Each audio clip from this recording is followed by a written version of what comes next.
जय हिंद दोस्तों, स्वागत है आप सभी का आपके अपनी मंथली करंट अफेयर्स की क्लास में। मैं हूं आप सभी का राजा गुप्ता। और प्यारे दोस्तों, आज हम फरवरी 2025 के इंपॉर्टेंट मंथली करंट अफेयर्स को डिटेल से पढ़ने जा रहे हैं। बहुत ही इंपॉर्टेंट लेक्चर है। पूरे फरवरी महीने में जितने भी इंपॉर्टेंट क्वेश्चन बन सकते हैं उन सभी क्वेश्चन को हमने यहाँ पे कवर अप किया है। और ये जो क्लास है वो आपकी हिंदी और इंग्लिश दोनों मीडियम के जो स्टूडेंट्स हैं उस क्लास को देख सकते हैं फुल डिटेल्स के साथ। तो फ्रेंड्स, बिना किसी देरी के आज के सेशन को शुरू करते हैं। आप सभी बहुत अच्छे से ध्यान से सुनते जाइए, हर एक पॉइंट को नोट कीजिएगा। पीडीएफ आपको हमारी एप्लीकेशन पर मिल जाएगा। तो चलिए फ्रेंड्स, स्टार्ट करते हैं आज के इस बेहतरीन से सेशन को।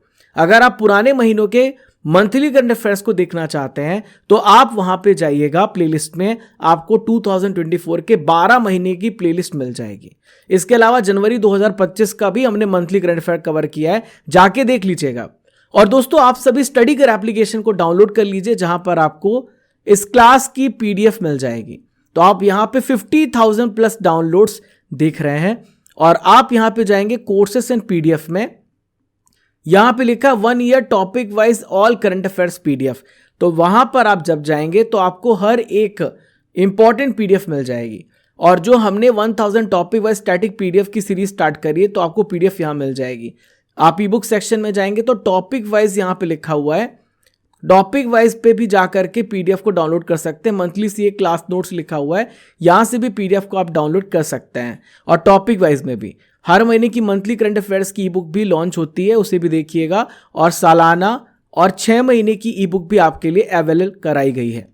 तो चलिए फ्रेंड्स, स्टार्ट करते हैं। सबसे पहला इंपॉर्टेंट क्वेश्चन आप सभी की स्क्रीन पर ये रहा।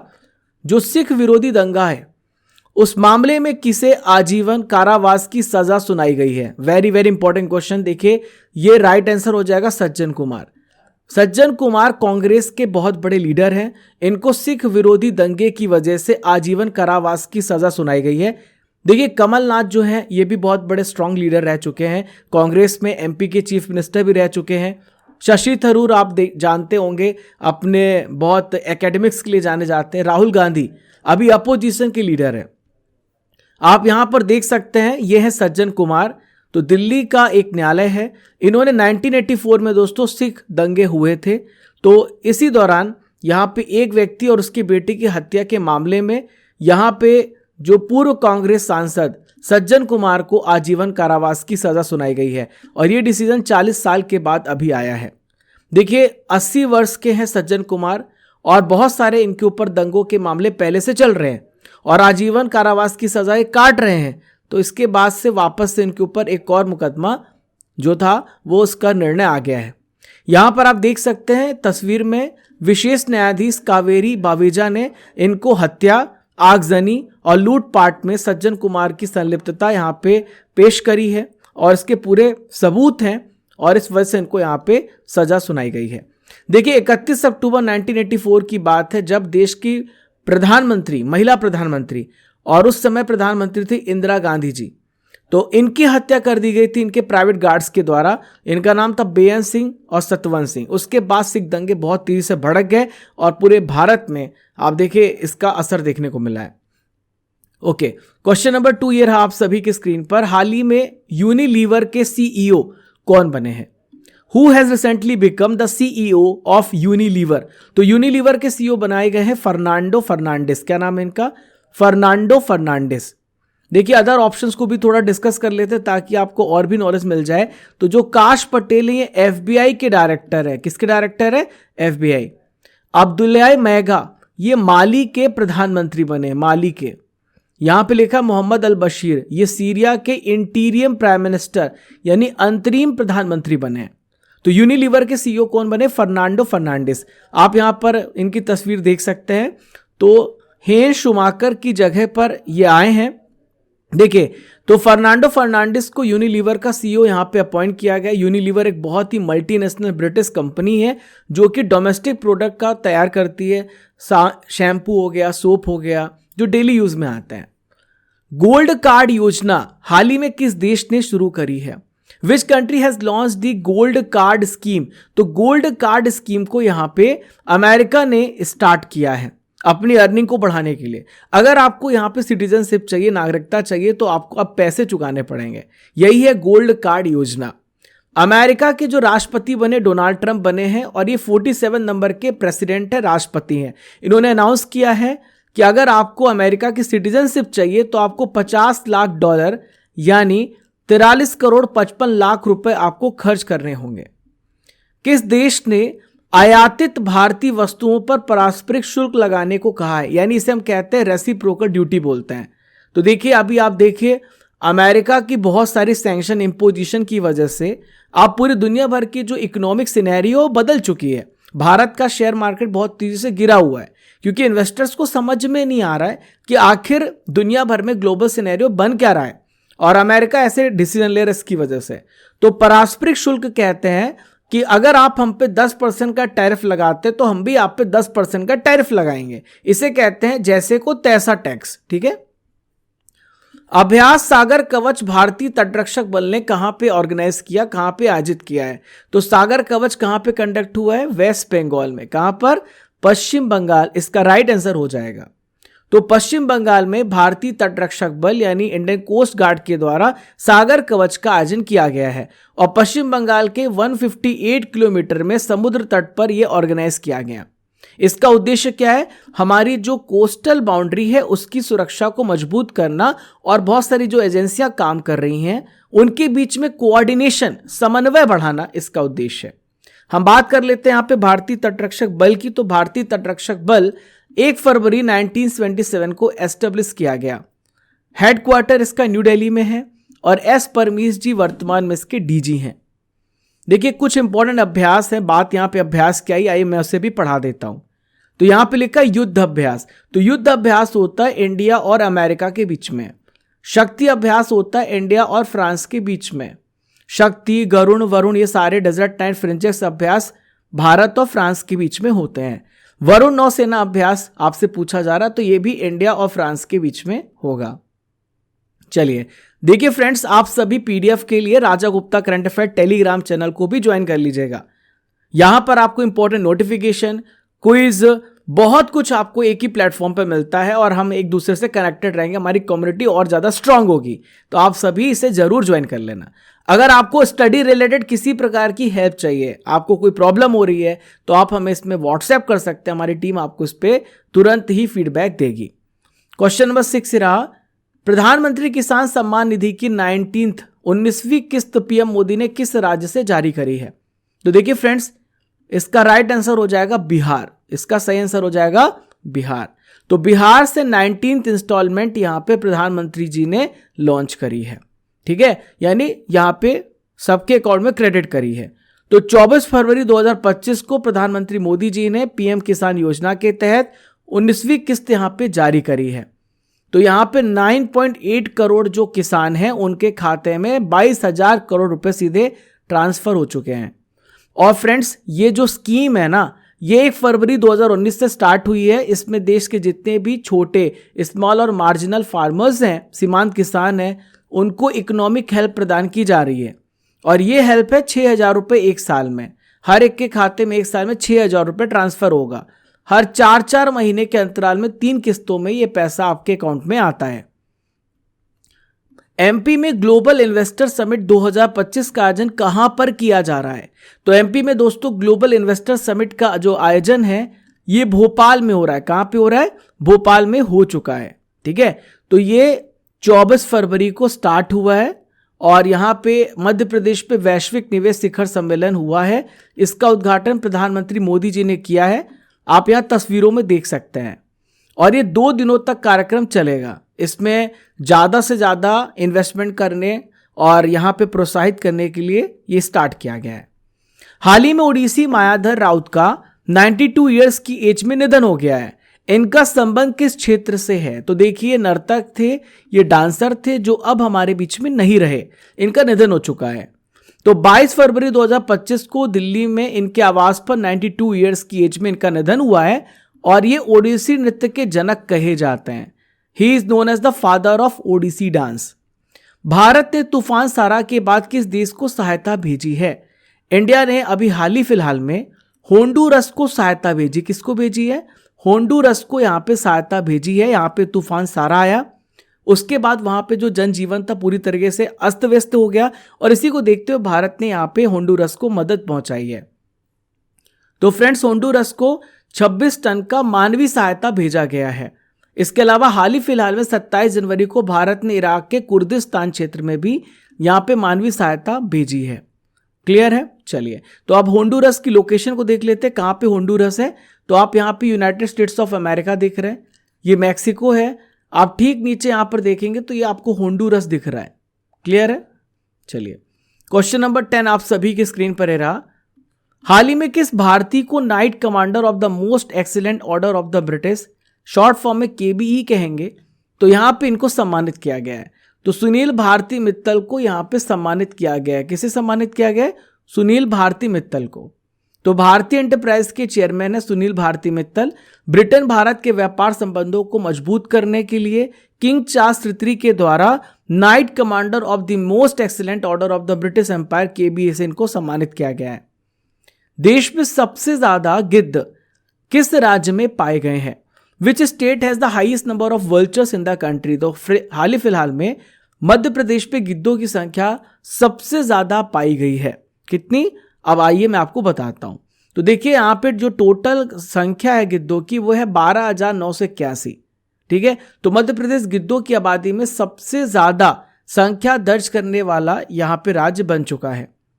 ठीक है फ्रेंड्स, तो यहां पर आप देख सकते हैं जो एमपी में पहली गिद्ध जनगणना हुई थी 2016 में हुई थी और सबसे ज्यादा एमपी में नेशनल पार्क है पन्ना टाइगर रिजर्व, वहां पे सबसे ज्यादा आपको गिद्ध देखने को मिलेंगे। 2025 के एशियाई स्नूकर चैंपियनशिप का जो टाइटल है इसे किसने जीता है? Who has won men's title of 2025 Asian snooker championship? तो इसे पंकज आडवाणी ने जीता है। पंकज आडवाणी का रिलेशन स्नूकर से है। तो पंकज आडवाणी ने फाइनल में ईरान के अमीर सरकोस को हराया है और 2025 के एशियाई स्नूकर चैंपियनशिप का टाइटल जीत लिया है। और ये जो चैंपियनशिप था ये दोहा कतर में हुआ है, जो कि 15 से लेकर 21 फरवरी तक ऑर्गेनाइज किया गया था। ठीक है, महिला वर्ग में कौन विजेता बना है? तो नरनतुया बयार साई खाना यहां पर विनर बनी है, आपको ध्यान में रखना है। प्रधानमंत्री मोदी जी के प्रधान सचिव हाल ही फिलहाल में कौन बनाए गए हैं? Who has become the principal secretary to prime minister Narendra Modi? So friends, Shaktikanta Das जो पहले आरबीआई के गवर्नर थे अब ये प्रधान सचिव बना दिए गए हैं। क्लियर है? और ये जो प्रधान सचिव होता है ये नंबर 2 का पद होता है सलाहकार में। राजेश कुमार सिंह ये डिफेंस सेक्रेटरी हैं, यानी रक्षा सचिव इनको बनाया गया है। टीवी सोमनाथन कैबिनेट सेक्रेटरी हैं। कैबिनेट सेक्रेटरी क्या होता है? भारत का सबसे सर्वोच्च पद कैबिनेट सेक्रेटरी का होता है। और गोविंद मोहन भारत के होम सेक्रेटरी हैं, यानी गृह सचिव हैं। तो भारतीय रिजर्व बैंक के पूर्व गवर्नर शक्तिकांत दास जो कि 25 नंबर के गवर्नर थे, अभी प्रेजेंट में संजय मल्होत्रा गवर्नर हो चुके हैं। इनको मोदी जी का प्रिंसिपल सेक्रेटरी 2 अपॉइंट किया गया है। स्वास्थ्य मंत्रालय के द्वारा शुरू किया गया विशेष गैर संचारी रोग एनसीडी स्क्रीनिंग अभियान में इनमें से कौन से रोग है जिनकी स्क्रीनिंग की जाएगी? तो फ्रेंड्स, डायबिटीज, हाइपरटेंशन और कैंसर अगर किसी भी इंसान को होता है 30 साल के बाद, या यहाँ पे जांच की जा रही ताकि वो इन चीजों से बच सके। ठीक है, अमेरिका की federal bureau of investigation FBI के निदेशक के रूप में हाल ही में किसे अपॉइंट किया गया? तो एफबीआई का यहां पे डायरेक्टर काश पटेल को बनाया गया। किसे बनाया गया है? काश पटेल को।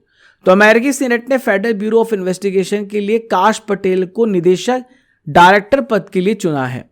काश पटेल का कार्यकाल 10 साल के लिए होगा, 2035 तक। हालांकि एफबीआई के डायरेक्टर को कभी भी देश के प्रेसिडेंट के द्वारा बर्खास्त किया जा सकता है। देखिए फ्रेंड्स, अगला क्वेश्चन आप सभी की स्क्रीन पर रहा। टाइम मैगजीन की वुमेन्स ऑफ द ईयर 2025 की लिस्ट में किस भारतीय महिला को शामिल किया गया है?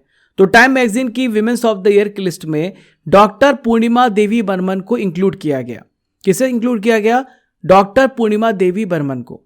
देखिए, असम के वन्य जीवी हैं, यानी वाइल्ड लाइफ बायोलॉजिस्ट हैं, जीव विज्ञानी डॉक्टर पूर्णिमा देवी बर्मन।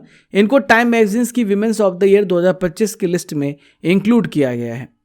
देखिए फ्रेंड्स, ये दुनिया भर की 13 महिलाओं में से एक महिलाएं हैं जो कि भारत की तरफ से वन्य जीवों को बचाने का काम कर रही हैं।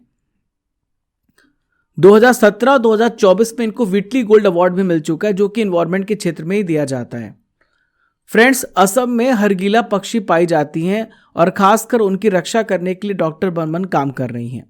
यहाँ पे अदर अवार्ड्स भी दिए गए हैं।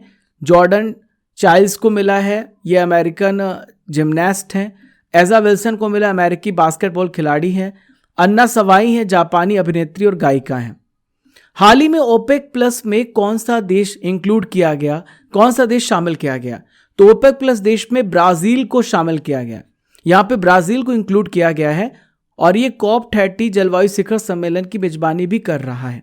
तो देखिए, COP30 जलवायु शिखर सम्मेलन का जो आयोजन होगा नवंबर 2025 में किया जाएगा। ओपेक प्लस का फुल फॉर्म होता है organization of the petroleum exporting countries. ठीक है, तो यहाँ पर ये जो प्रमुख देश आते हैं, Azerbaijan, Bahrain, Brunei, Kazakhstan, Malaysia, Mexico, Oman, Russia, south Sudan और सूडान।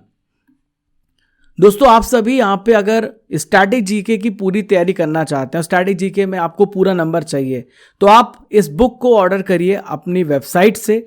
इसका लिंक आपको डिस्क्रिप्शन बॉक्स और कमेंट बॉक्स दोनों जगह पे पिन किया गया है। तो ये हिंदी इंग्लिश दोनों मीडियम में बुक है। टोटल 81 टॉपिक्स आपको यहाँ पे पढ़ने को मिलते हैं और जैसे ही आप वेबसाइट को खोलेंगे तो इस प्रकार से आपको ये एक्सेस देखने को मिलेगा। आप यहाँ से बुक को ऑर्डर करना और बहुत अच्छे से पढ़ना और टॉपिक वाइज टेस्ट भी देना। कौन सा केंद्र शासित प्रदेश अंगदाताओं को सम्मानित करेगा, यानी कौन सा यूनियन टेरिटरी है जो ऑर्गन डोनर्स को सम्मानित करेगा? तो फ्रेंड्स, ये पुडुचेरी इसका राइट आंसर हो जाएगा। पुडुचेरी यहाँ पे यूनियन टेरिटरी को सम्मानित करने जा रहा है। ठीक है, जो भी ऑर्गन को डोनेट करेंगे। तो फ्रेंड्स, ये आपको ध्यान में रखना है। अंग प्रत्यारोपण के मामले में भारत दुनिया में तीसरे स्थान पर आता है।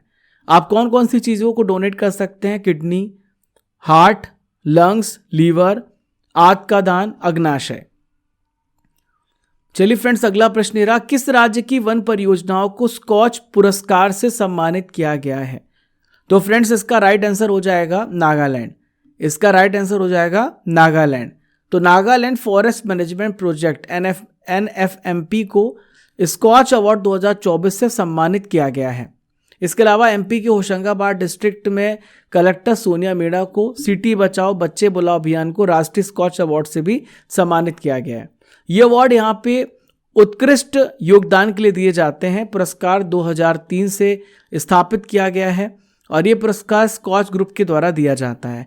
अब देखिए, इंपॉर्टेंट पुरस्कारों को भी डिस्कस कर लेते हैं जो दिए जा चुके हैं। तो शिवांगी देसाई को मिस चार्म इंडिया 2024 मिला है। विश्व शांति पुरस्कार अमेरिका के द्वारा PM मोदी को मिला है। मारिया विक्टोरिया जुआन को Aster Guardians Global Nursing Award मिला है और सूर्यबाला को 34वां व्यास सम्मान 2024 से सम्मानित किया गया है। देखिए फ्रेंड्स, अगला इंपॉर्टेंट क्वेश्चन आप सभी के स्क्रीन पर ये रहा, अली ए लिगांग त्योहार किस राज्य में मनाया गया? Ali Aye Ligang festival is celebrated in which one of the following state? तो असम इसका राइट आंसर हो जाएगा। क्या हो जाएगा इसका राइट आंसर? असम इसका सही आंसर हो जाएगा। तो फ्रेंड्स, अली ए लिगांग का मतलब होता है जड़ और फलों की पहली बुआई। तो फ्रेंड्स, किसके द्वारा मनाई जाती है ये?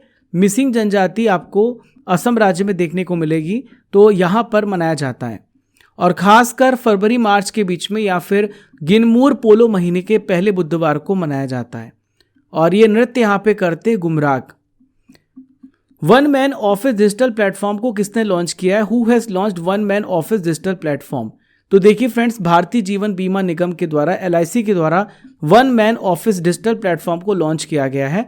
तो इसकी मदद से एजेंट और जो बिक्री सहयोगी हैं वो अपनी पॉलिसी को बेचेंगे और वो ट्रैक कर सकेंगे और 24 घंटे बिना किसी प्रॉब्लम के ग्राहक सेवा प्रदान करने में सक्षम है। देखिए, भारतीय जीवन बीमा निगम की स्थापना 1956 में हुई है। हेडक्वार्टर मुंबई में है और भारत की सबसे बड़ी जो बीमा कंपनी है वो LIC है। लिथियम खनन और अन्वेषण में अपने सहयोग को आगे बढ़ाने के लिए भारत ने किस देश के साथ समझौता किया है? तो फ्रेंड्स, भारत ने अर्जेंटीना के साथ हाल ही फिलहाल में समझौता किया है। अर्जेंटीना के साथ भारत ने समझौता किया है कि भारत यहाँ पे लिथियम की माइनिंग करेगा और भारत कोऑपरेट करेगा। लिथियम जो है फ्रेंड्स, एक प्रकार का नॉन फेरस मेटल है, अलोह धातु है, जो खासकर आपकी जितनी भी इलेक्ट्रॉनिक डिवाइसेस है बैटरी बनाने में काम करता है और बहुत ही ये लाइटेस्ट और बहुत ही सॉफ्टेस्ट मेटल है। दूसरा अखिल भारतीय राज्य जल मंत्रियों का सम्मेलन 2025 कहां पे ऑर्गेनाइज किया जा रहा है? तो second all India state water minister conference 2025 ये कहां पर हो रहा है? तो फ्रेंड्स इसका जो राइट आंसर हो जाएगा वो है उदयपुर। कहां पर हो रहा है? उदयपुर में ऑर्गेनाइज किया जा रहा है। ठीक है, तो उदयपुर राजस्थान में ऑर्गेनाइज किया जाएगा। इस सम्मेलन का जो आयोजन है राष्ट्रीय जल मिशन, जल शक्ति मंत्रालय और भारत सरकार के द्वारा किया गया। देखिए इसका विषय है भारत @ 2047 और एक जल सुरक्षित राष्ट्र इसका विषय है, और इसका उद्घाटन केंद्रीय जल शक्ति मंत्री CR पाटिल के द्वारा किया गया है। जल सुरक्षा रणनीति को प्राप्त करना और विकसित करने के लिए सम्मेलन आयोजित किया गया था। मेजराना फर्स्ट चिप को किस कंपनी ने लॉन्च किया है? Majorana first chip has been launch by which one of the following company? तो माइक्रोसॉफ्ट इसका राइट आंसर हो जाएगा। माइक्रोसॉफ्ट इसका सही आंसर हो जाएगा। तो माइक्रोसॉफ्ट ने अपना पहला quantum computing chip Majorana first को पेश किया है, जो क्वांटम टेक्निक को भविष्य को गति दे सकता है। इससे क्या होगा? इस टेक्नोलॉजी की मदद से डेटा और जानकारी को कम समय में प्रोसेस किया जा सकता है। देखिए माइक्रोसॉफ्ट जो एक प्रकार की अमेरिकी कंपनी है जो कंप्यूटर सॉफ्टवेयर, वीडियो गेम और हार्डवेयर बनाती है। SBI कार्ड के MD और CEO हाल ही में किसे अपॉइंट किया गया है? तो फ्रेंड्स इसका राइट आंसर हो जाएगा सलीला पांडे। सलीला पांडे इसका राइट आंसर हो जाएगा। हम अदर ऑप्शंस को भी पढ़ लेते हैं। ज्ञानेश कुमार लिखा हुआ है, तो ज्ञानेश कुमार भारत के इलेक्शन कमिश्नर बने हैं, चीफ इलेक्शन कमिश्नर बने हैं, मुख्य चुनाव आयुक्त बनाए गए हैं। सुमिति धर्मवर्धन ने ICC में जो भ्रष्टाचार को खत्म करने के लिए इनको जिम्मेदारी सौंपी गई है। दिनेश भाटिया ब्राजील में भारत के CEO बने हैं। कौन बने हैं? ब्राजील में भारत के CEO बने हैं। तो SBI cards and payment services की बोर्ड ने सलीला पांडे को 1 अप्रैल 2025 को MD और CEO अपॉइंट किया है। इनकी अपॉइंटमेंट 2 साल के लिए है। देखिए पांडे जी की बात करें तो भारतीय स्टेट बैंक में मुख्य महाप्रबंधक ये हैं, और यहाँ पे cards and payment services limited में भारत में प्रमुख जो क्रेडिट कंपनी है वो SBI है। हाल ही में इंपॉर्टेंट अपॉइंटमेंट को भी पढ़ लेते हैं। संजय मल्होत्रा RBI के गवर्नर बने हैं 26 नंबर के। चल्ला श्रीनिवासलू सेट्टी SBI के अध्यक्ष बने हैं। बैंक ऑफ बड़ौदा के MD देवदत्त चंद बने हैं। Rajneesh Karnataka bank of India के MD एंड CEO बने हैं। भारत के नए मुख्य चुनाव आयुक्त कौन बने हैं? Who has been appointed the chief election commissioner of India? तो chief election commissioner of India Gyanesh Kumar बनाए गए हैं। ज्ञानेश कुमार इसका सही आंसर हो जाएगा। देखिए R वेंकट रमणी कौन है? तो भारत के अटॉर्नी जनरल है R वेंकट रमणी। और K संजय मूर्ति भारत के नए CAG हैं, कंप्ट्रोलर ऑडिटर जनरल हैं। और दिनेश कुमार त्रिपाठी भारत के नेवी चीफ हैं। कौन है? भारत के नेवी चीफ हैं। तो आप यहां पर देख सकते हैं राजीव कुमार को, ये नए मुख्य चुनाव आयुक्त बने हैं। राजीव कुमार के स्थान पे बने ज्ञानेश कुमार। देखिए हम बात करें तो 1988 बैच के IAS ऑफिसर हैं ज्ञानेश कुमार। दोस्तों जो अपॉइंटमेंट होती है यहाँ पे एक पैनल होता है, उसके द्वारा इसकी अपॉइंटमेंट की जाती है। इसमें प्रधानमंत्री शामिल होते हैं, देश का जो यहाँ पे गृह मंत्री अमित शाह, लोकसभा में विपक्ष के नेता राहुल गांधी भी इसमें शामिल थे। इसके अलावा विवेक जोशी को भी आपको ध्यान में रखना है। देखिए चीफ इलेक्शन कमिश्नर की मदद के लिए 2 अदर इलेक्शन कमिश्नर होते हैं। तो विवेक जोशी जो है ये चुनाव आयुक्त के रूप में अपॉइंट किए गए थे। ये हरियाणा के मुख्य सचिव और 1989 बैच के IAS ऑफिसर रह चुके हैं।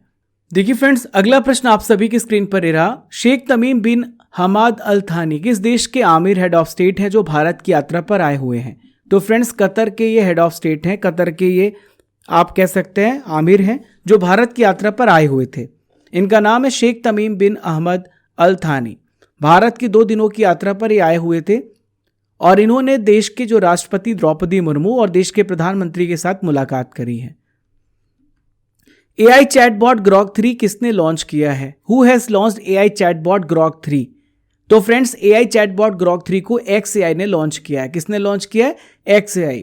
एलॉन मस्क इसके मालिक हैं। आप यहां पर देख सकते हैं एलॉन मस्क को, जो कि स्पेसएक्स, टेस्ला इन सब के मालिक हैं और एक्स यानी ट्विटर के भी मालिक हैं। दुनिया का सबसे स्मार्ट AI बताया एलॉन मस्क ने ग्रॉक 3 को। दोस्तों हाल ही फिलहाल में AI से रिलेटेड करंट अफेयर्स को भी पढ़ लेते हैं। चाइना ने लॉन्च किया डीप सीक। तो डीप सीक को हाल ही में चाइना ने लॉन्च किया, साउथ कोरिया ने इसे बैन कर दिया है। महाराष्ट्र में देश की पहली AI यूनिवर्सिटी खोली जाएगी। किस देश में तिरुवल्लुवर की प्रतिमा का अनावरण किया गया है? कौन सी कंट्री जहां पे statue of Thiruvalluvar has been unveiled? तो फ्रेंड्स इसका राइट आंसर हो जाएगा फिलीपींस। फिलीपींस में दोस्तों तिरुवल्लुवर की प्रतिमा, जो प्रसिद्ध तमिल कवि हैं, दार्शनिक हैं, इनकी प्रतिमा का यहाँ पे अनावरण किया गया है। और भारत के जो राजदूत हैं हर्ष कुमार जैन, इनके द्वारा इसका अनावरण किया गया है। और ये अनावरण सेबू के गुल्लास कॉलेज ऑफ मेडिसिन, जिसे हम GCM बोलते हैं, यहाँ पर हुआ है। 2027 में पहले ओलंपिक ई स्पोर्ट्स गेम्स की मेजबानी कौन सा देश करेगा? तो ई स्पोर्ट्स गेम्स की मेजबानी 2027 में पहली बार सऊदी अरब करने वाला है। सऊदी अरब इसका राइट आंसर हो जाएगा। ठीक है, सऊदी अरब इसकी मेजबानी कर रहा है। हाल ही में कौन सा राज्य है जिसने गुटखा और पान मसाले पे बैन लगा दिया है? तो गुटखा और पान मसाले पे बैन यहाँ पे झारखंड राज्य ने लागू किया है। किसने? झारखंड राज्य ने। तो झारखंड में तंबाकू या फिर निकोटीन युक्त गुटखा या पान मसाले पूरी तरीके से बैन कर दिए गए। ना ही इसका कोई प्रोडक्शन, ना इसकी कोई सेल, ना ही आप इसका स्टोरेज कर सकते हैं। ये रोक फिलहाल 1 साल के लिए लगाई गई है। BBC Indian sports women of the year का टाइटल हाल ही में किसने जीता है? तो BBC sports women of the year का टाइटल यहां पर पूछा जा रहा है, वेरी वेरी इंपॉर्टेंट। तो इस टाइटल को मनु भाकर ने जीता है, जो कि ओलंपिक्स में 2 मेडल जीत चुकी हैं और ऐसा कारनामा करने वाली पहली महिला है। इसके अलावा दोस्तों इनको मेजर ध्यानचंद खेल रत्न अवार्ड भी मिल चुका है। तो BBC Indian sports women of the year का टाइटल मनु भाकर ने जीता है। 2024 के पेरिस ओलंपिक में 2 मेडल इन्होंने जीते हैं। ठीक है, बाफ्टा अवार्ड 2025 पे बेस्ट फिल्म का अवार्ड किसे मिला है? तो बाफ्टा अवार्ड जो होता है ब्रिटेन के द्वारा दिया जाता है, और कॉन्क्लेव को यहाँ पे बेस्ट फिल्म का अवार्ड मिला है। किसे मिला है? कॉन्क्लेव इसका राइट आंसर हो जाएगा। ठीक है, तो बाफ्टा का फुल फॉर्म होता है ब्रिटिश अकादमी फिल्म पुरस्कार। तो ये पुरस्कार British academy of film and television arts के द्वारा दिए जाते हैं। तो ब्रिटेन में जो बहुत अच्छी फिल्म बनी है या फिर इंटरनेशनल लेवल पर, उन सभी को अवार्ड दिया जाता है। देखिए, बाफ्टा समारोह जो 1949 में स्टार्ट किया गया है, यूनाइटेड किंगडम में अवार्ड्स प्रदान किए जाते हैं। तो बेस्ट फिल्म कॉन्क्लेव है, बेस्ट ब्रिटिश फिल्म कॉन्क्लेव है, बेस्ट डायरेक्टर ब्रैडी कॉर्बेट है द ब्रूटलिस्ट के लिए, और बेस्ट एक्टर है एड्रियन ब्रॉडी द ब्रूटलिस्ट के लिए, बेस्ट एक्ट्रेस है मिकी मेडिसन एनोरा के लिए, बेस्ट को एक्टर है किरण कल्किन अरियल पेन के लिए, और बेस्ट को एक्ट्रेस है जो सल्दाना एमिलिया पेरेस के लिए। विश्व number 1 tennis player Jannik Sinner पर कितने समय का हाल ही में बैन लगा दिया गया है? तो फ्रेंड्स 3 महीने का इनके ऊपर बैन लगाया गया है। जैनिक सिनर ने हाल ही फिलहाल में ऑस्ट्रेलियन ओपन को जीता है। तो डोपिंग के आरोप में इनको दोषी पाया गया। 3 महीने का इनके ऊपर बैन लगाया गया है वाडा के द्वारा, जिसे हम कहते हैं वर्ल्ड एंटी डोपिंग एजेंसी। तो ये बैन 9 फरवरी से लेकर 4 मई तक इनके ऊपर लागू होगा, यहाँ पे एप्लीकेबल होगा। संयुक्त सैन्य अभ्यास धर्म गार्जियन 2025 का आयोजन भारत और किस देश के बीच में किया जाएगा? तो धर्म गार्जियन जो अभ्यास है ये भारत और जापान के बीच में होता है। धर्म गार्जियन, वायु गार्जियन, जिमेक्स और सिन्यू मैत्री, आपको ध्यान में रखना है, ये भारत और जापान के बीच में होता है। ये 25 फरवरी से 9 मार्च तक के बीच में जापान के माउंट फूजी में ऑर्गेनाइज किया जाएगा और आतंकवादी रोधी अभियानों पर पूरी तरीके से फोकस्ड होगा। देखिए, ये जो धर्म गार्जियन अभ्यास है 2018 से स्टार्ट किया गया है। जो धर्म गार्जियन है ये एक आर्मी एक्सरसाइज है, वीर गार्जियन एयर एक्सरसाइज है, और जिमेक्स समुद्री अभ्यास है। ब्रिक्स शिखर सम्मेलन 2025 की मेजबानी कौन सा देश करेगा? तो ब्रिक्स शिखर सम्मेलन की मेजबानी 2025 में ब्राजील करने वाला है। कौन करने वाला है? ब्राजील। 2024 में ब्रिक्स शिखर सम्मेलन कहां पर हुआ था? रशिया में हुआ था। ये पॉइंट भी आप सभी नोट कर लेना। तो ब्राजील सरकार ने इसकी घोषणा करी है कि अगला ब्रिक्स शिखर सम्मेलन 6 से लेकर 7 जुलाई के बीच में रियो डी जेनेरियो में ऑर्गेनाइज किया जाएगा। इसमें Brazil, Russia, Bharat, China, south Africa, जो अन्य कंट्रीज इसमें इंक्लूड होंगे। कौन सा देश भारत से $200 मिलियन की आकाश मिसाइल प्रणाली को खरीदने वाला है? तो फ्रेंड्स इसका राइट आंसर हो जाएगा फिलीपींस। देखिए, फिलीपींस ने ऑलरेडी भारत से ब्रह्मोस मिसाइल को खरीदा है। इसके बाद आकाश मिसाइल सिस्टम को भी फिलीपींस खरीदने की तैयारी कर रहा है, और इसके पीछे कारण है चाइना, क्योंकि चाइना और फिलीपींस के बीच में बहुत बड़ा जियोलॉजिकल टेंशन है, और इस कारण से फिलीपींस ने भारत से आकाश मिसाइल खरीदने पे रुचि दिखाई है। नो मनी फॉर टेरर सम्मेलन 2025 में भारत की ओर से कौन शामिल होंगे, कौन इंक्लूड होंगे? तो इसका राइट आंसर हो जाएगा नित्यानंद राय। नित्यानंद राय भारत की तरफ से शामिल होने वाले हैं और ये सम्मेलन हो चुका है, म्यूनिख शहर जर्मनी में आयोजित किया जा चुका है। 9वां एशियाई शीतकालीन खेल 2025 की मेडल टैली में पहले स्थान पे कौन सा देश रहा है? तो देखिए, मेडल टैली में चाइना इसमें टॉप में रहा है और ये 9वां एशियाई शीतकालीन खेल चाइना में ही हुआ है। तो ये बर्फ और स्नो पे खेला जाता है और ये विंटर्स में होता है और इसका आयोजन किया OCA ने, यानी एशिया ओलंपिक परिषद ने। हर 4 साल में ऑर्गेनाइज किया जाता है। 7 से लेकर 14 फरवरी के बीच में 9वां एशियाई शीतकालीन खेलों का आयोजन किया गया है। इसका स्लोगन है dream of winter, love among Asia. इसका शुभंकर है बिनबिन और निनी, दोनों चाइना में उत्तर पूर्व में पाए जाने वाले टाइगर है, बाघ हैं। देखिए, इस पे टॉप प्लेस पे चाइना था जिसने टोटल 85 मेडल जीते हैं, 32 गोल्ड हैं। सेकंड पे रिपब्लिक ऑफ कोरिया जिसने 45 मेडल जीते, 16 गोल्ड हैं। जापान ने टोटल 37 मेडल जीते जिसमें 10 गोल्ड हैं। अब देखिए, जो अगला ओलंपिक्स होगा वो होगा 2029 में ट्रोजोना, सऊदी अरब में होगा। 2025 पे अभी चाइना में हुआ है। 8वां हिंद महासागर सम्मेलन 2025 का आयोजन कहां पे किया जा रहा है या कहां पे हो चुका है? तो 8th India ocean conference Muscat में ओमान में हो चुका है। कहां पे हुआ है? ओमान मस्कट में हो चुका है। 16 से 17 फरवरी को यह सम्मेलन आयोजित किया गया है और हिंद महासागर सम्मेलन एक प्रकार का इंपॉर्टेंट परामर्शी मंच है, यानी एक प्रकार से कंसल्टेटिव फॉर्म है। देखिए फ्रेंड्स, अगला इंपॉर्टेंट क्वेश्चन आप सभी की स्क्रीन पर ये रहा। प्लेटफॉर्म मित्रा किसके द्वारा लॉन्च किया गया है? Platform Mitra has been launch by which one of the following? तो ये भारतीय प्रतिभूति विनिमय बोर्ड यानी सेबी के द्वारा आप कह सकते हैं लॉन्च किया गया है, security exchange board of India के द्वारा। अब हम ये समझते हैं कि मित्रा का काम क्या है या मित्रा क्यों लॉन्च किया गया है। तो मित्रा का फुल फॉर्म होता है mutual fund investment tracing and retrieval assistant.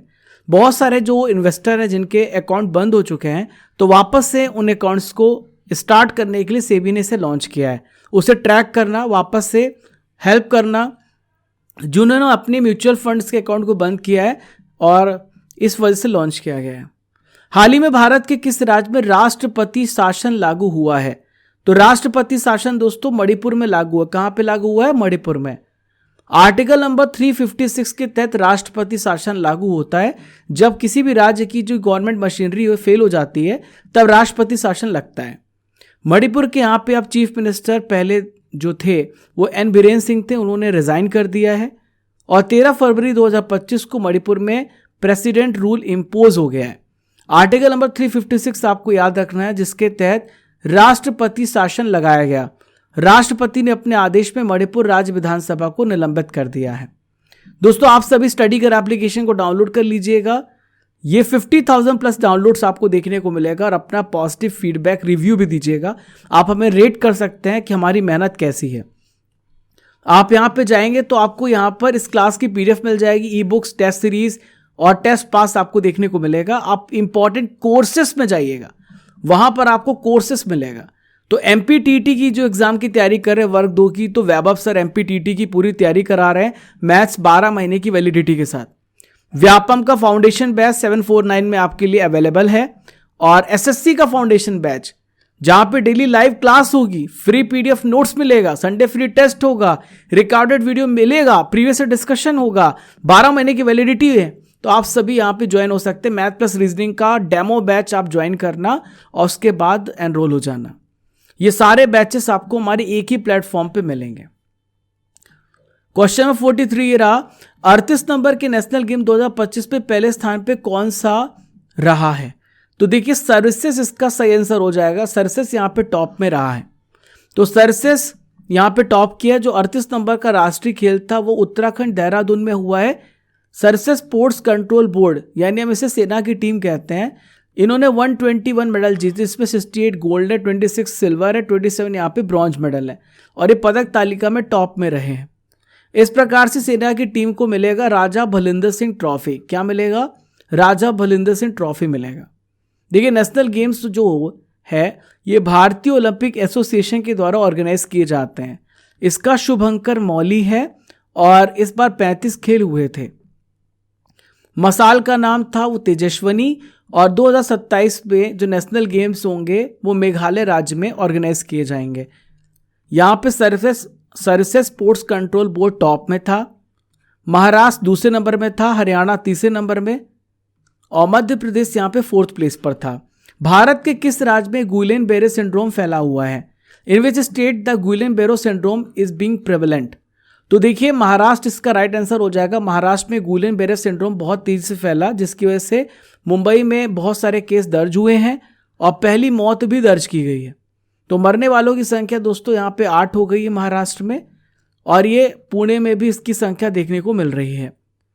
Bharat F-35 steel fighter jet किस देश से खरीदेगा? तो Bharat F-35 steel fighter jet America से खरीदने वाला है।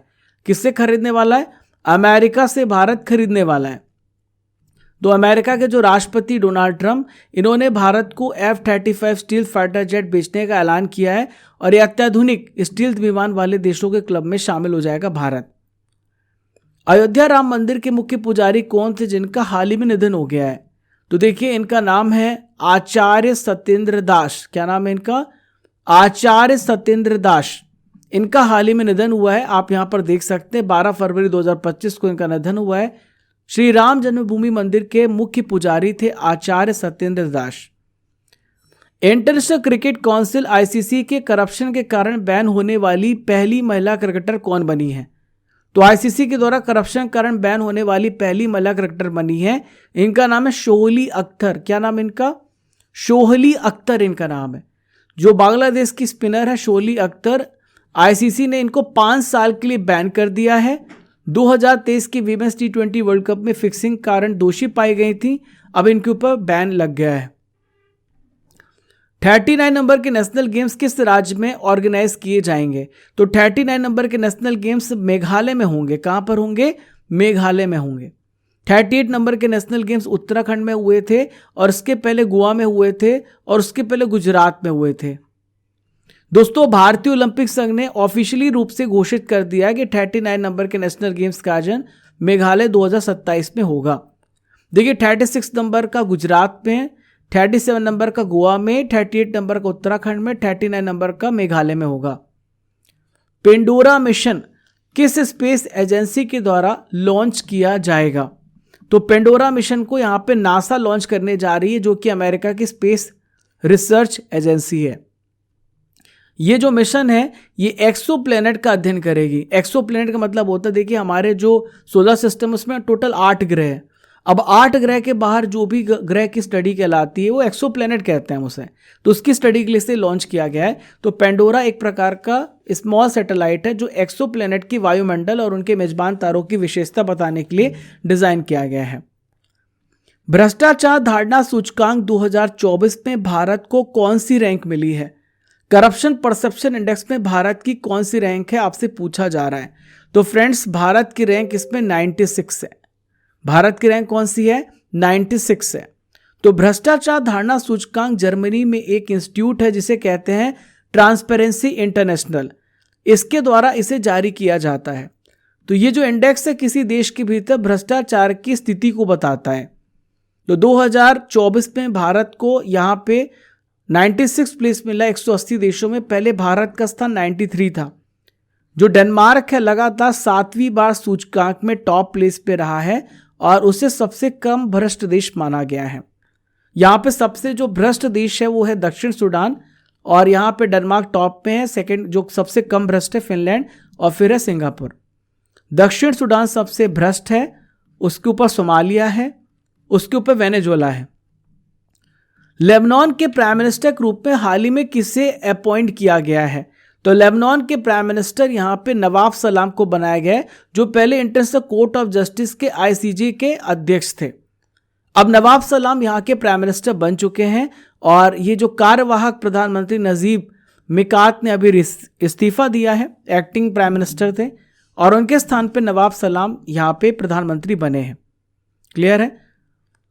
15 नंबर के एरो इंडिया 2025 का आयोजन कहां पर किया जा रहा है? तो 15 नंबर के एरो इंडिया 2025 का आयोजन बेंगलुरु में किया जा रहा है। कहां पे किया जा रहा है? बेंगलुरु में। तो एशिया का सबसे बड़ा द्विवार्षिक एयर शो है जिसका आयोजन बेंगलुरु में हुआ। यहां पे वायुसेना स्टेशन है, इसका नाम है यलहंका। तो ये 10 से लेके 14 फरवरी के बीच में आयोजित किया जाएगा 15वां नंबर का एडिशन। पहला नंबर का एडिशन 1996 में हुआ था और यहां पे इसका विषय है the runway to a billion opportunities.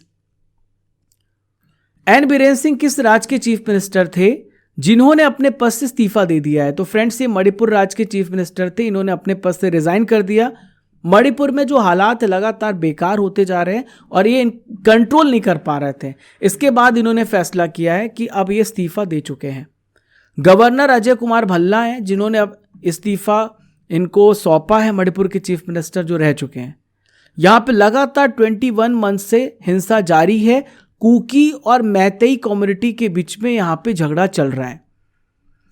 38 number के राष्ट्रीय खेल 2025 में मुक्केबाज लवलीना बोरगोहेन ने कौन सा मेडल जीता है? तो देखिए लवलीना बोरगोहेन जो है मुक्केबाज है, ये पहला पॉइंट तो आपको ध्यान में रखना, बॉक्सर है और इन्होंने गोल्ड मेडल जीता है। तो भारतीय मुक्केबाज है लवलीना बोरगोहेन जिन्होंने 75 किलोग्राम वेट कैटेगरी में स्वर्ण पदक जीता है और लवलीना ने चंडीगढ़ की प्रांशु राठौर को हराया है। पीएम मोदी एआई एक्शन शिखर सम्मेलन में हिस्सा लेने के लिए किस देश का दौरा करेंगे? तो फ्रेंड्स फ्रांस का ये दौरा करेंगे, फ्रांस का दौरा कर चुके हैं। एआई एक्शन शिखर सम्मेलन फ्रांस में ही हुआ है जो कि 10 से लेकर 11 फरवरी के बीच में हुआ है। पेरिस फ्रांस में ये ऑर्गेनाइज किया जा चुका है।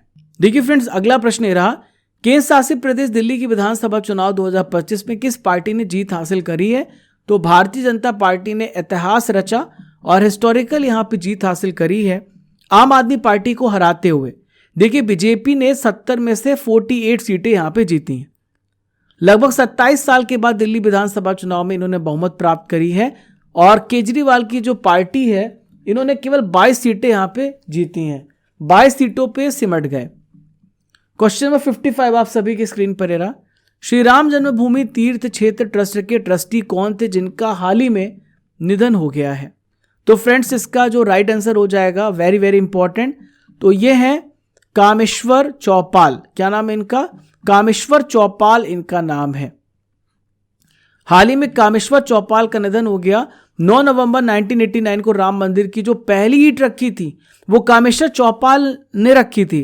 तो फ्रेंड्स ये बहुत इंपॉर्टेंट हो जाता है। तो श्री राम जन्मभूमि तीर्थ क्षेत्र ट्रस्ट के ट्रस्टी रह चुके हैं, ये अब हमारे बीच में नहीं रहे और संघ में इन्हें प्रथम कार सेवक का दर्जा भी मिला है। जोमैटो ने अपना हाल ही फिलहाल में नाम चेंज कर दिया है। तो जोमैटो ने अपना नाम चेंज करके क्या कर दिया? तो जोमैटो ने अपना नाम चेंज करके इटर्नल्स कर दिया है। ठीक है, तो फूड डिलीवरी कंपनी जोमैटो जो आपके घर पर ऑर्डर फूड्स पहुंचाती है, तो ये कंपनी इटर्नल लिमिटेड नाम से अब जानी जाएगी। देखिए हाल ही में बहुत सारे कंपनियों के सीईओ हैं जो आपसे पूछा सकते हैं। सुंदर पिचाई गूगल के सीईओ हैं, नील मोहन यूट्यूब के सीईओ हैं, मार्क जकरबर्ग फेसबुक के सीईओ हैं और एंडी जेसी ये अमेजन के सीईओ हैं। किसके सीईओ हैं? अमेजन के। कौन सा देश संयुक्त राष्ट्र मानवाधिकार परिषद से हाल ही फिलहाल में अलग हो गया है? तो कौन सा देश है? तो फ्रेंड्स अमेरिका। देखिए जहां पे अलग वर्ड आए तो आप समझ जाओ कि मैं अमेरिका की बात करूंगा, क्योंकि अमेरिका बहुत चीजों से अब अलग हो गया है। तो अमेरिका के जो राष्ट्रपति डोनाल्ड ट्रंप ने संयुक्त राष्ट्र मानवाधिकार परिषद से अमेरिका को अलग होने के लिए आदेश पर हस्ताक्षर कर दिया है और आदेश के अनुसार फिलिस्तीनी शरणार्थियों के लिए एजेंसियों को भविष्य में सहायता राशि जारी करने पर भी रोक लगा दी है। भारत का पहला सफेद बाघ प्रजनन केंद्र यानी व्हाइट टाइगर ब्रीडिंग सेंटर ये कहां पर ओपन किया जाएगा? व्हाइट टाइगर ब्रीडिंग सेंटर जो होगा वो कहां पे ओपन किया जाएगा? रीवा मध्य प्रदेश में ये ओपन किया जाएगा। भारत के पहले सफेद बाघ प्रजनन केंद्र को मंजूरी दी है और 2011 में सैद्धांतिक रूप से इसे मंजूरी मिली थी। ये गोविंदगढ़ में स्थापित किया जाएगा। गोविंदगढ़ के मुकुंदपुर के सफेद बाघ सफारी के पास स्थित है और देखिए रीवा को कहा जाता है लैंड ऑफ व्हाइट टाइगर्स। चमन अरोड़ा को किस भाषा में हाल ही में साहित्य अकादमी पुरस्कार 2024 दिया गया है? तो चमन अरोड़ा को डोंगरी भाषा में साहित्य अकादमी पुरस्कार दिया गया है और यहां पर ईक होर अश्वत्थामा के लिए इनको सम्मानित किया गया है। एक ताम्र पट्टिका मिली है और 1 लाख रुपए का नगद पुरस्कार इनको मिला है। ये पुरस्कार 8 मार्च 2025 को न्यू दिल्ली में प्रदान किए जाएंगे। जो डोगरी भाषा जम्मू कश्मीर, हिमाचल प्रदेश, पंजाब के बहुत सारे हिस्सों में बोली जाती है। टाटा स्टील्स मास्टर 2025 शतरंज का खिताब किसने जीता है? तो टाटा स्टील्स मास्टर्स का खिताब यहाँ पे आर प्रज्ञान आनंद ने जीता है, वर्ल्ड चैंपियन डी गुकेश को हरा करके जीता है। तो भारतीय ग्रैंड मास्टर आर प्रज्ञान आनंद ने विश्व चैंपियन डी गुकेश जो 18 साल में वर्ल्ड चैंपियन बने, उन्हें हरा करके टाटा स्टील्स मास्टर्स 2025 का टाइटल जीत लिया है और ये कंपटीशन नीदरलैंड में हुआ था। वाटरशेड यात्रा की शुरुआत किसने करी है? Who has launched the watershed यात्रा? तो वाटरशेड यात्रा को भारत के जो एग्रीकल्चर मिनिस्टर हैं, भारत के जो कृषि मंत्री हैं, इन्होंने शिवराज सिंह चौहान ने इसकी शुरुआत करी है। तो केंद्रीय कृषि और किसान कल्याण ग्रामीण विकास मंत्री हैं शिवराज सिंह चौहान, जिन्होंने वाटरशेड का शुभारंभ किया है। इसका थीम है जल लाए धन धान्य। 67 नंबर के ग्रैमी अवार्ड में बेस्ट कंट्री एल्बम का अवार्ड किसे मिला है? तो बेस्ट कंट्री एल्बम का अवार्ड मिला है काऊ बॉय कार्टर सॉन्ग को। किसे मिला है? काऊ बॉय कार्टर सॉन्ग को यह अवार्ड दिया गया है। तो ग्रैमी अवार्ड संगीत के क्षेत्र में दिए जाते हैं, जो बेहतरीन काम करते हैं उन कलाकारों को सम्मानित किया जाता है और ये नारस के द्वारा दिया जाता है। यानी ये जो अवार्ड है national academy of recording art and sciences के द्वारा दिया जाता है। ग्रैमी अवार्ड की शुरुआत 1959 में हुई है। 1967 में आप यहाँ पे पंडित रविशंकर को देख रहे हैं, इनको ग्रैमी अवार्ड मिला था। 1967 में पहले भारतीय जिनको ग्रैमी अवार्ड मिला है वो है पंडित रविशंकर। 2024 में पिछले साल शंकर महादेवन, जाकिर हुसैन, गणेश राजगोपालन और सेल्व गणेश विनायक राम को यह अवार्ड मिल चुका है। यह अवार्ड कहाँ पे दिए जाते हैं? लॉस एंजलिस कैलिफोर्निया अमेरिका में ये समारोह आयोजित किए जाते हैं। और इस बार भारतीय अमेरिकी सिंगर और उद्यमी चंद्रिका टंडन का नाम आप याद रखिएगा। इनके एल्बम का नाम है त्रिवेणी। तो बेस्ट न्यू एज, एम्बिएंट और चैंट एल्बम कैटेगरी में इनको ग्रैमी अवार्ड्स मिला है। सबसे ज़्यादा अवार्ड मिले कैड्रिक लैमर को, 5 अवार्ड दिए गए हैं। Best country album award Cowboy Carter song को मिला बियोंसे के लिए। Best rap album Alligator Bites Never Heal song को मिला है डोएची के लिए। Best pop vocal album Short and Sweet song को मिला Sabrina Carpenter. Best gospel performance One Hallelujah को मिला है। Producer of the year non classical में डेनियल निग्रो है। फैशन ऐप शीन का संबंध किस देश से है जिसे भारतीय मार्केट में लॉन्च किया गया है? तो फ्रेंड्स इसका रिलेशन चाइना से है। तो चाइना का ये एप्लीकेशन है शीन, जो भारतीय मार्केट में लॉन्च किया गया। तो भारतीय कंपनी रिलायंस रिटेल के साथ इसका समझौता हुआ है। समुद्रयान मिशन को केंद्रीय बजट में कितना आवंटन किया गया है? How much allocation has been made to Samudrayaan mission in the union budget? तो देखिए 600 करोड़ रुपए यहाँ पे समुद्रयान मिशन के लिए दिए गए हैं। तो देखिए डीप ओशन मिशन के लिए 600 करोड़ रुपए का आवंटन किया गया है और इसकी मदद से हम गहरे समुद्र में बहुत सारे जो मिनरल्स मिलने वाले हैं, जो यहाँ पे एक्वेटिक एनिमल्स मिलने वाले हैं, उनके बारे में स्टडी करेंगे। इसका नाम रखा गया मत्स्य 6000। ये पनडुब्बी तैयार की गई है जो नीचे समुद्र में जाकर के एक्सप्लोरेशन करेगी। भारत में बीमा क्षेत्र की जो एफडीआई सीमा है वो 74% से बढ़कर कितनी कर दी गई है? तो इसे 100% बढ़ा दिया गया है। हमारी जो भारत की केंद्रीय फाइनेंस मिनिस्टर निर्मला सीतारमण, इन्होंने घोषणा करी है कि विदेशी प्रत्यक्ष निवेश की सीमा को हम 74 से बढ़ाकर 100% कर देंगे। एफडीआई का मतलब होता है फॉरेन डायरेक्ट इन्वेस्टमेंट। जब दूसरे देश की जो कंपनियां हैं भारत में डायरेक्ट इन्वेस्ट करती है उसे हम एफडीआई कहते हैं। एफडीआई आने से क्या क्या फायदा होता है? पैसा आता है, दूसरे देशों की टेक्नोलॉजी आती है, टेक्निक आती है और स्किल आती है। नवीन चावला का हाल ही में निधन हो गया है। तो नवीन चावला कौन थे? तो देखिए नवीन चावला जो थे भारत के पूर्व मुख्य चुनाव आयुक्त थे, जो अब हमारे बीच में नहीं रहे। इनका निधन हो चुका है 79 ईयर्स की एज में। 2005 से लेकर 2009 तक ये चुनाव आयुक्त रह चुके हैं। अंडर 19 महिला T20 वर्ल्ड कप 2025 को किसने जीता है? तो अंडर 19 महिला T20 वर्ल्ड कप को भारत ने जीता है। किसने जीता है? भारत ने जीता है। तो दूसरा आईसीसी अंडर 19 महिला T20 वर्ल्ड कप 18 जनवरी से लेकर 2 फरवरी तक मलेशिया में ऑर्गेनाइज किया गया। भारत ने साउथ अफ्रीका को हराया है 9 विकेट से। तो इससे पहले भारत ने 2023 पे इसे विश्व कप को जीता था। प्लेयर ऑफ द सीरीज का अवार्ड गुगांडी त्रिशा को मिला है, जिन्होंने पूरे वर्ल्ड कप में 309 रन बनाए हैं, आप यहां पर देख सकते हैं। और final player of the match भी गुगांडी त्रिशा को ही मिला है। हाल ही में किस स्थान को भारत सरकार ने रामसर स्थल घोषित किया है? तो भारत ने यहाँ पे इन चारों साइट को रामसर साइट घोषित किया है। अब भारत में रामसर साइटों की संख्या टोटल 89 हो चुकी है। तो यहाँ पर नाम है सक्कारा कोटाई पक्षी अभ्यारण्य, थेरथंगल पक्षी अभ्यारण्य, खेचे ओपालारी आर्द्रभूमि और उधवा झील। तो देखिए सक्कारा कोटाई जो पक्षी अभ्यारण्य है ये कहाँ पर है? तमिलनाडु में, और थेरथंगल भी सिक्किम में खेचे ओपालारी आर्द्रभूमि है, और झारखंड में उधवा झील है। भारत में टोटल अब रामसर साइट 89 हो चुके हैं, और यूनाइटेड किंगडम में टोटल 175 रामसर साइट है, मैक्सिको में 142 है, और भारत दुनिया में सबसे अधिक तीसरा रामसर साइट वाला देश बन चुका है। यदि आपसे पूछा जाए कि भारत में सबसे ज्यादा रामसर साइट कहां पे है, तो तमिलनाडु में है 20। 2025 का वार्षिक बजट किसके द्वारा पेश किया गया है? तो जो एनुअल फाइनेंशियल स्टेटमेंट जिसे हम बजट बोलते हैं, निर्मला सीतारमण जी ने पेश किया। आर्टिकल नंबर 112 में एनुअल फाइनेंशियल स्टेटमेंट के बारे में बताया गया है।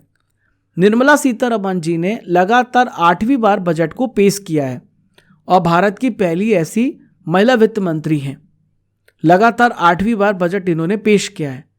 तो फ्रेंड्स यहाँ पे बजट में गरीब, युवा और अन्नदाता और नारी वर्ड्स का इसमें इस्तेमाल किया गया है।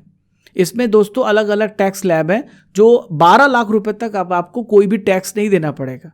0 से 4 लाख रुपीज़ में 0 टैक्स, 4 to 8 में 5% का टैक्स रिडक्शन होगा, जो बाद में जब आप ITR फाइल करोगे वो रिटर्न आ जाएगा। 8 से 12 लाख रुपए में 10% टैक्स कटेगा, बाद में रिटर्न आ जाएगा। और 12 से 16 लाख रुपए पे 15% का टैक्स लगेगा। तो इसमें क्या क्या बदलाव हुए हैं आइए देखते हैं। तो जो मोबाइल फोन है, ई कारें सस्ती होंगी, जल जीवन मिशन कार्यक्रम 2028 तक बढ़ेगा, जो KCC कार्ड है यानी किसान क्रेडिट कार्ड, इसकी लिमिट 3 लाख से बढ़ाकर 5 लाख रुपए हो गई है। मेडिकल डिवाइसेस और कैंसर की दवाएं यहां पे सस्ती हो गई हैं। BCCI अवार्ड 2025 पे पॉली उमरीगर पुरस्कार किसे दिया गया है? तो BCCI अवार्ड 2025 पे पॉली उमरीगर पुरस्कार जसप्रीत बुमराह को मिला है। Jasprit Bumrah ICC test player of the year का भी अवार्ड मिल चुका है, और सर गारफील्ड सोबर्स ट्रॉफी भी मिल चुकी है। तो BCCI ने बेहतरीन प्रदर्शन करने वाले खिलाड़ियों को यहाँ पे सम्मानित किया है, और लाइफ टाइम अचीवमेंट पुरस्कार से सम्मानित किया है। ये अवार्ड 2006-07 से दिए जा रहे हैं। देखिए कुछ इंपॉर्टेंट अवार्ड्स हैं। तो colonel CK Naidu life time achievement पुरस्कार सचिन तेंदुलकर को मिला है, और पॉली उमरीगर पुरस्कार यहाँ पे जसप्रीत बुमराह को मिला है। सबसे बेस्ट इंटरनेशनल प्लेयर वीमेंस में स्मृति मंधाना है। सबसे बेस्ट इंटरनेशनल डेब्यू पुरुष में सरफराज खान है। सबसे बेस्ट इंटरनेशनल डेब्यू महिला में आशा शोभना है, और BCCI का स्पेशल अवार्ड रविचंद्रन अश्विन को मिला है, जो हाल ही में रिटायर हो चुके हैं। इंटरनेशनल स्पेस स्टेशन ISS पे जाने वाले पहले भारतीय कौन बनेंगे? तो देखिए इंटरनेशनल स्पेस स्टेशन पे जाने वाले पहले भारतीय शुभांशु शुक्ला हैं। कौन है? शुभांशु शुक्ला है। देखिए शुभांशु शुक्ला ISS पे जाने वाले पहले भारतीय होंगे। नासा का एक मिशन, इसका नाम है EXIM मिशन 4, इसके लिए इनको पायलट चुना गया है। ठीक है, तो ये स्पेसक्राफ्ट ड्रैगन स्पेसक्राफ्ट में इंटरनेशनल स्पेस स्टेशन पे जाएगा, और यहाँ पे शुभांशु को चुना गया है। ये 14 दिन तक ये मिशन चलेगा। इसमें 4 लोग होंगे, पैगी विटसन, स्लावोज उजनांस्की, और यहाँ पे Tibor Kapu, Sudhanshu Shukla. CK Naidu life time achievement award 2025 से हाल ही में किसे सम्मानित किया गया? तो CK Naidu life time achievement पुरस्कार से सचिन तेंदुलकर को सम्मानित किया गया है। ठीक है, सचिन तेंदुलकर को सम्मानित किया गया है। कर्नल CK नायडू भारत के पहले कप्तान थे। 1994 में इस अवार्ड की यहाँ पे शुरुआत हुई है। तो क्रिकेट में विशेष योगदान के लिए अवार्ड दिया जाता है। पिछली बार रवि शास्त्री और फारूक इंजीनियर को भी अवार्ड मिल चुका है। जनवरी 2025 में प्रयागराज में महाकुंभ के दौरान भगदड़ की जांच के लिए गठित न्यायिक आयोग के प्रमुख कौन बने हैं?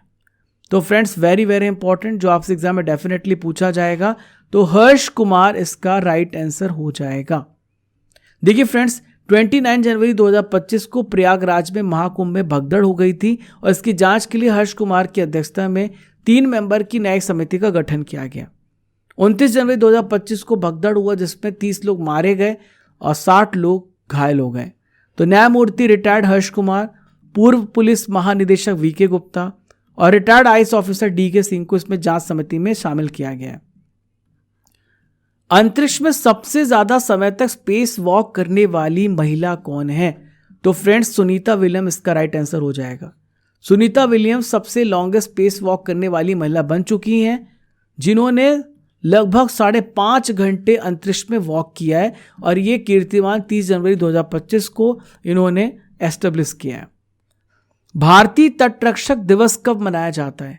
When is Indian coast guard day celebrated? तो हर साल 1 फरवरी को भारतीय तटरक्षक दिवस मनाया जाता है और 2 फरवरी को विश्व आर्द्रभूमि दिवस और 4 फरवरी को वर्ल्ड कैंसर डे मनाया जाता है। तो 1 फरवरी को यह दिवस मनाया जाता है और 49वां स्थापना दिवस मनाया गया। भारतीय तटरक्षक बल की स्थापना 1 फरवरी 1977 को हुई है। वी.ए. कावत यहाँ पे पहले डायरेक्टर जनरल है। तो आशा करता हूं कि आज का सेशन आप सभी को बहुत ही बेहतरीन लगा होगा। एक क्वेश्चन का आंसर आप सभी जाते जाते देते जाइएगा कि भारत के वर्तमान में जो अटॉर्नी जनरल है वो कौन है? भारत के वर्तमान में अटॉर्नी जनरल कौन है और अटॉर्नी जनरल किस आर्टिकल में आता है? तो आप सभी 50,000 प्लस डाउनलोड्स वाले स्टडी कर एप्लीकेशन को डाउनलोड करिएगा। यहाँ पे कोर्सेज पीडीएफ में 1 year topic wise all current affair PDF में जाइएगा। 1000 टॉपिक स्टैटिक पीडीएफ में, test series, e books, daily current affairs PDF, ये सब कुछ आपको यहीं पे मिलता है। आप हर महीने की मंथली करंट अफेयर्स को भी डाउनलोड कर सकते हैं। यहाँ पे टेस्ट पास है जिसे आप ज़रूर देखिएगा। अगर आपको हिस्ट्री की, ज्योग्राफी की, पॉलिटी की, सभी विषयों की ई बुक्स चाहिए, आप प्रिंट आउट करा करके इसे पढ़िए। जनवरी महीने की करंट अफेयर्स की मैगजीन हमने यहाँ पे लॉन्च करी है, फरवरी की भी आज आ जाएगी, उससे आप सभी डाउनलोड कर लेना।